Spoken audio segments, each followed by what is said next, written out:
Bonjour et bienvenue à vous dans cette matinale d'actunautique.com et de la FIN, la Fédération des industries nautiques.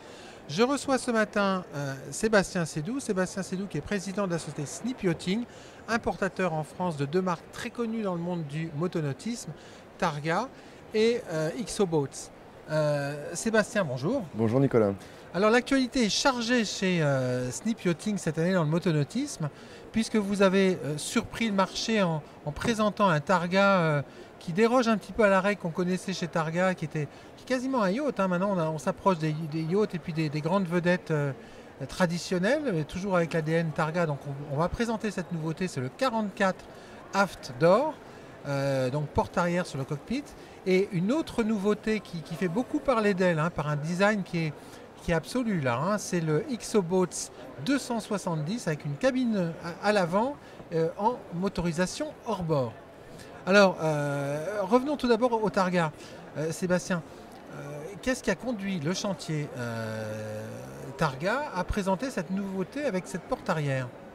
Alors le chantier Targa n'était pas contre la porte arrière, puisqu'on a, nous déjà depuis très longtemps, proposé le Tarfish 820 qui est un dérivé du Targa 27, mais orienté très pêche, et donc on a fait une porte arrière pour faciliter la navigation dans le bateau, et en condamnant un peu ou en restreignant les lits qui restent en dessous sous des trappes. Donc la porte arrière a existé grâce aux professionnels ou aux versions Tarfish que la France a lancées et que maintenant on trouve au catalogue Monde de Targa. Oui, parce que Snip Yachting, la relation que vous avez avec Targa, c'est que vous les challengez bien pour adapter les bateaux.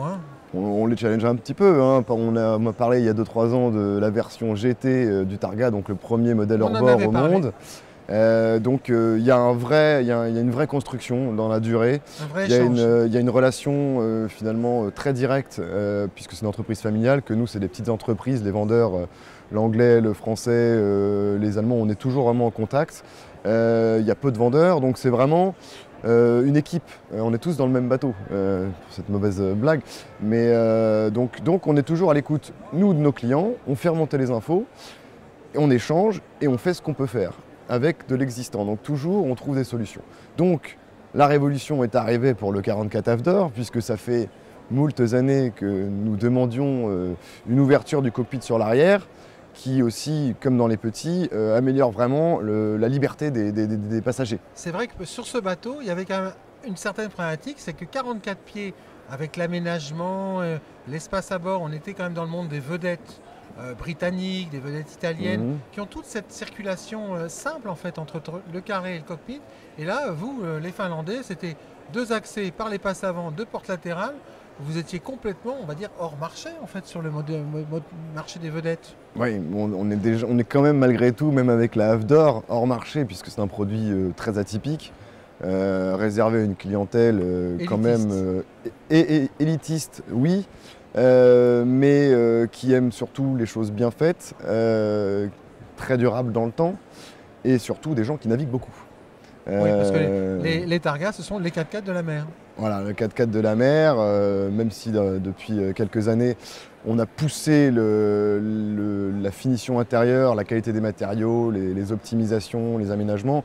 On est quand même beaucoup plus luxueux que le concept de 4x4. Par contre, le bateau a son appellation de 4x4 par rapport à ses capacités de navigation qui sont relativement extraordinaires. Alors c'est vrai que sur le 44 Aft d'or, maintenant on a une immense baie vitrée qui permet de passer aisément en fait, du cockpit au carré. Et c'est vrai qu'au niveau finition intérieure, il y a eu un très bel upgrade en fait. Vous êtes là à des niveaux de SUV de la mer pratiquement. Ouais, ça devient vraiment... déjà un bateau à moteur qui sent le bois, ça peut surprendre. Et puis ça reste dans le temps. Et quand on rentre dans son bateau qui est fermé depuis une semaine, on ouvre, ça sent le bois, c'est pas mal. Et puis donc, oui, alors il y a eu un gros boulot. Ils ont mis 1 an à développer juste une porte arrière, mais... C'est pas une porte arrière parce qu'en fait tout le moule du pont en fait, a été changé. Le moule du pont, la salle de bain a dû être recalibrée, on a créé une nouvelle descente, la cuisine a été retravaillée, le carré a été retravaillé. La descente arrière ressemble maintenant à un yacht, puisqu'on a une cabine avant avec un accès privatif, une cabine arrière avec un accès privatif, on est dans le monde du yachting. C'est un très beau 2 cabines propriétaires avec chacun sa salle de bain. Donc, et les 2 cabines ayant 3 couchages, voilà. chacune un lit double et puis une petite bannette. Une petite bannette également. Tout à fait, oui. Donc non, c'était un gros boulot et le résultat est fantastique. On avait vu le bateau en visu, nous, à La Rochelle, qui a fait craquer tout de suite un de mes clients qui avait déjà un 44, mais en plus programme méditerranéen, donc la porte arrière se justifie 1000 fois plus. Et donc invendu déjà. Et donc déjà invendu, production sold out, les prochains Avdor vont arriver, si c'est plutôt là, on est sur du octobre-novembre déjà. Donc ça va très bien chez Botnia. Il nous reste quelques opportunités sur les petites coques pour cet été, mais le chantier, Sagrand lui-même est très surpris, tourne très très bien. En Finlande, c'est ceux qui tournent le mieux et la période est très très originale. On a des moments où il y a des commandes qui arrivent à l'appel, puis il ne se passe plus rien pendant 2 mois. C'est très aléatoire en ce moment, mais ils sont rassurés au moins eux sur 8 mois de production, 8-10 mois. Donc c'est plutôt sympathique de travailler avec des gens qui se portent bien, même si c'est pas bon pour le client parce qu'il attend plus longtemps son bateau. Mais à l'époque, avant la crise, un 44, c'était, enfin le 42 à l'époque, c'était 12-14 mois d'attente. Donc là, on a un bateau donc, qui est très bien accueilli, qui permet en fait au chantier d'adresser un nouveau marché qui est celui des plaisanciers qui vont vouloir une vedette, mais là qui passe par toutes les mers, à très haut niveau de finition, avec un design très particulier. En parallèle, chez Snip, vous avez un autre bateau, alors lui qui est très original aussi, c'est le XO-Boat 270 front cabine. Alors présentez-nous ce concept parce que entre sa coque en aluminium, les superstructures en polyester et son design qui est unique en son genre, c'est un bateau qui passe pas inaperçu quand on le voit dans un port. Hein. Voilà, tout à fait. Donc le XO, on est tombé sous le charme du XO. On cherchait aussi... C'est une marque assez récente. Alors voilà, c'est une marque très jeune qui doit maintenant avoir peut-être 4 ans, qui connaît une croissance relativement hallucinante. Dont les créateurs ne sont pas des inconnus dans le secteur, hein, parce qu'ils en sont à leur 3e ou 4e marque déjà. Alors le créateur, Jan-Erik Vitala, finlandais aussi. Qui est un Finlandais, est vraiment un fou de la création. Et donc il monte beaucoup de projets qu'après il cède et il part sur d'autres marques, d'autres idées. Et donc il a lancé le XO. Donc parfois on retrouve un petit peu son style de crayon dans les dessins des bateaux. Mais là donc nous on est tombé fou de ce bateau. On l'importe maintenant depuis 1 an et quelques mois. On a présenté les premiers à La Rochelle. Ouais. Donc là c'est la 2e présentation à Paris. Donc nous sommes venus avec le XO 270 FC front cabine, puisque l'année dernière, quand on l'a montré, les gens nous ont dit on voudrait dormir à bord mieux que le carré qui se transforme en lit. Donc on leur a amené la version pontée, où là on a un lit double très correct pour une coque de 27 pieds, qui est quand même une petite coque, mais qui est aussi toute la force du bateau, c'est-à-dire que c'est une coque perce-vague très très performante qui peut supporter 60 nœuds de vitesse. Alors ça c'est un bateau qui est coque aluminium, superstructure en composite. Pourquoi ce choix industriel ? Alors c'est vrai que c'est un produit atypique parce qu'il y a des bateaux full alu, ouais. Il y a des bateaux full poly, hein, bien évidemment. Et là on a pris le meilleur des 2 mondes. Donc on a, en partenariat avec un des meilleurs producteurs d'aluminium de Finlande, ils ont construit cette coque, qui est une coque limite du heavy duty, hein, qui est vraiment une coque avec des spécificités techniques, des choix d'aluminium, un varangage, des soudures plutôt violents. On peut s'échouer là, hein, sans problème. Là, il y a rien que la quille, il y a une quille traversante à la jonction qui fait 7 mm d'épaisseur. Donc c'est vraiment fait pour, il n'y a aucun souci là-dessus. Donc on a vraiment le meilleur de l'alu avec un design de coque très agressive à la mer. Qui accroche bien. On l'a essayé ensemble, ça accroche. Ça accroche pas mal.